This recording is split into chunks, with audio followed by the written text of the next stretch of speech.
na ng ating araw-araw na buhay.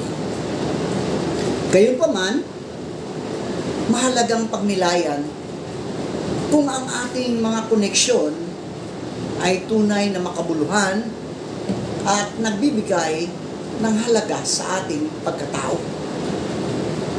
Sa seryeng Connected Ka Ba, ating tatalakayin ang kahalagahan ng malalim at matibay na ugnayan sa ating sarili, sa ating kapwa, at sa Diyos. Mahalaga upang mapalago ang isang buhay na puno ng tunay na koneksyon at kahulugan. Ang pamagat ng ating pag-uusapan ngayon ay tungkol sa alak. Yan. Alak. Kaibigan ba o kaaway? Yan. Kaibigan ba o kaaway? Minsan, sa gitna ng lungkot, sakit,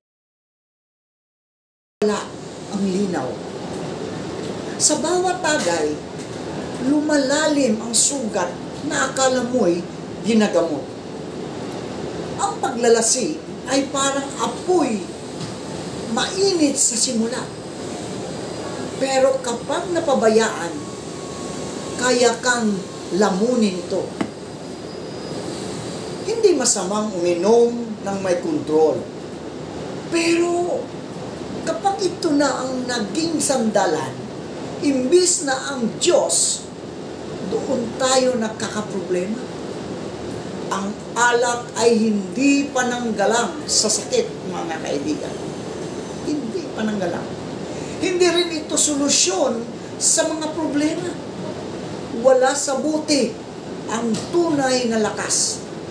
Nasa pananampalataya, pag-amin, kayong magpakalasing sa alak na siya'y nagiging sanhi ng kalaswaan, kundi kayo'y mapuspos, no?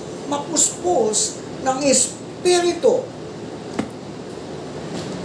Kahit ilang bisis ka pang maglasing, mga kaibigan, mga kakonektado, hindi mo pa rin malalasing ang katotohanang may kailangang ayusin. No? Hindi lang sa paligid mo, kundi sa loob mo rin. Hindi ka hinuhusgahan ng Diyos sa pagkakamali mo. Pero inanyayahan ka, may lunas ka na hindi kailangang ihalo sa yelo. Connected ka ba, kapatid?